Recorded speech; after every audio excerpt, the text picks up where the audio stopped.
Barrister Suman সম্পর্কে কি বলবো, তিনি হলেন হিরো আলম 2।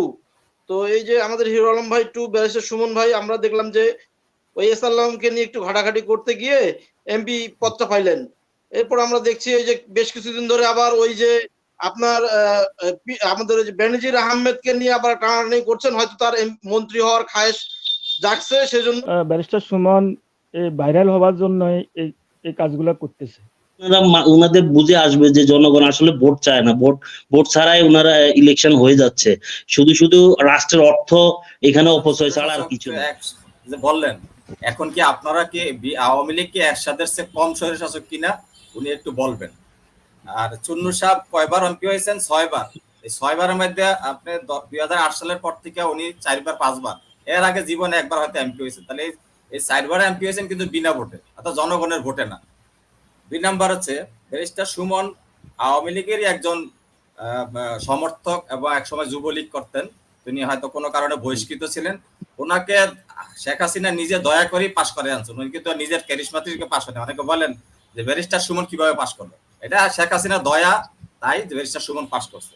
আর 2 হচ্ছে মুজিবুল হক চুন্নু আওয়ামী লীগের থেকে শিখছে, অর্থাৎ স্বৈরাচারী কথা বলার জন্য যে এটা আমার কারণে হয়েছে, এই যে মিথ্যা মানে কিছু তথ্য দেওয়ার জিনিসগুলা মুজিবুল হক চুন্নু আওয়ামী লীগ থেকে গত কয়েক বছর ওনাদের পার্টনার হিসাবে ওনাদের কাছ থেকে এগুলা ওনারা ধার করে নিয়ে ওনারা এটা শিখে নিয়েছেন যে কিভাবে বলতে হয় জনগণকে। ওই যে বললেন না 100 কতজন, যে 259 জনকে ওনার পক্ষে কেমনে নিলেন, ওই যে আওয়ামী লীগ থেকে শিখছে কিভাবে নিতে হয়, কিভাবে মিথ্যা বলতে হয়। ভোটার না আসলো ভোটার চলে আসছে, যেমন এই যে আমাদের আজকে নির্বাচন কমিশনার। প্রশ্নটা বলেন। হ্যাঁ, আমার প্রশ্ন এগুলো আমি করা শেষ। আর আরেক শেষ কথাটা বলছি যে নির্বাচন কমিশন আউয়াল সাহেব বলছেন জনগণ ভোট দিতে আসে না, ধান কাটা। ভাই ভোট দিতে তো আগেও তো ধান কাটাতে এরকম অনেক সময় গেছে, তারা কি আগে কি মানুষ জনগণ ভোট দেয় নাই? জনগণ কি ভোট দেয় না? আগে ধান কাটা ছিল, মানুষের ধান কাটা থাকবে, বহুত কিছু থাকবে, বিয়া থাকবে, আপনার মেজবানি থাকবে, তাই বলে ভোট দিতে তো কেউ যাবে না এরকম। কারণ এখন ভোটের পরিচয় দেওয়ার দরকার হয় না, এই জন্য জনগণ ভোট দিতে যায় না, ওনাদেরকে প্রত্যাখ্যান করতেছে। 7 তারিখে প্রত্যাখ্যান করছে, উপজেলায় প্রত্যাখ্যান করতেছে। Thank you. জি, ধন্যবাদ। জহিরুল ইসলাম সুমন। জি, আসসালামু আলাইকুম। আমি চুন্নু সাহেবের আসলে কথার মধ্যে আমার মন্তব্য নেই, কারণ উনি হচ্ছে তলে তলে এমপি, ঠিক আছে। কিন্তু কথা হচ্ছে যে ব্যারিস্টার সুমন নিয়ে আমার একটু কথা আছে, সেটা হচ্ছে যে উনি কেন কথা বলে না যে বেনজির আহমেদের দুর্নীতি নিয়ে উনি কিন্তু লাইভ করে না। উনি লাইভ করে না সজীব ওয়াজের যে লক্ষ কোটি টাকা যে দেশের থেকে পাচার করে নিয়ে যাচ্ছে, দুর্নীতির বিষয় নিয়ে ব্যারিস্টার সুমনই কিন্তু আদালতে গিয়েছেন, ব্যারিস্টার সুমনই সবকিছু করতেছেন। বেনজির আহমেদের বিষয়টা ব্যারিস্টার সুমনই সামনে এনেছেন। আচ্ছা, ধন্যবাদ উনাকে এই ধরনের ইয়ের জন্য। কিন্তু আমার কথা হচ্ছে যে উনি গত কিছুদিন আগে বলতেছে উনি বিএনপির দায়িত্ব, যদি শেখ হাসিনা যদি উনাকে অনুমতি দেয় উনি বিএনপির দায়িত্ব নিবে। আমার কথা হচ্ছে যে পৃথিবীর কোন জায়গায় নজির আছে যে সরকারি দল নির্ধারণ করে দিবে বিরোধী দলের প্রধান কে হবে, উনি বিএনপির দায়িত্ব নিতে চাচ্ছে? এটা কোন ধরনের মানে এইটা কোন জগতে আমরা বসবাস করছি? দয়া করে আপনারা আওয়ামী লীগ প্যানেলের 2 জন আছেন, আপনারা একটু বলে যাবেন যে কোন কোন কোন ইয়ের ভিত্তিতে উনি শেখ হাসিনার পারমিশন চাচ্ছেন উনি বিএনপির দায়িত্ব নেওয়ার জন্য? এটা কি আশ্চর্য ঘটনা নয়? আর সেকেন্ড কথা হচ্ছে যে ভোটের কথা হচ্ছে যে এটা ধান কাটার কারণে ভোটার আসতেছে না। আমার কথা হচ্ছে যে গত 7 জানুয়ারি সম্ভবত না, যে ভোটটা হয়েছিল ওই ভোটের সময় ঠান্ডা পড়ছিল, একটা অজুহাত ছিল যে আজকে ওই দিন ভোরবেলা ঠান্ডা ছিল ভোটার আসে নাই, এখন ধান কাটছে ধান কাটা ছিল ভোটার আসে নাই। তো এইভাবে মনে করেন যে ভোটাররা যে পাবলিক যে নির্বাচনকে বয়কট করতেছে, এই জিনিসটা ওনারা মানে আর কত অজুহাত দেখিয়ে ওনাদের বুঝে আসবে যে জনগণ আসলে ভোট চায় না, ভোট ছাড়াই ওনারা ইলেকশন হয়ে যাচ্ছে, শুধু শুধু রাষ্ট্রের অর্থ এখানে অপচয় ছাড়া আর কিছু নয়। তা আওয়ামী লীগ প্যানেলের আপনারা বলেন যে দয়া করে যে আর কত এইসব নাটক খেলা খেলে বাংলাদেশের জনগণকে আপনারা চোখে ধুলো মানে চোখে আঙ্গুল দিয়ে দেখাচ্ছেন যে এটাই হচ্ছে, এটা স্বৈরাচারী কিনা এটা বলে যাবেন। ধন্যবাদ। ধন্যবাদ। মনির জি জি, মনির ভাই আপনাকে ধন্যবাদ এবং সম্মানিত আলোচক বৃন্দ, আসসালামু আলাইকুম। ব্যারিস্টার সুমনের বদলাতে আমরা অনেক কিছু জানতে পারলাম, শুনতে পারলাম। আমার প্রশ্ন হচ্ছে একজন এমপি বাৎসরিক কত টাকা বরাদ্দ হয় এবং এই বরাদ্দের হিসাব বাৎসরিক সাথে হিসাব নেওয়া হয় কিনা?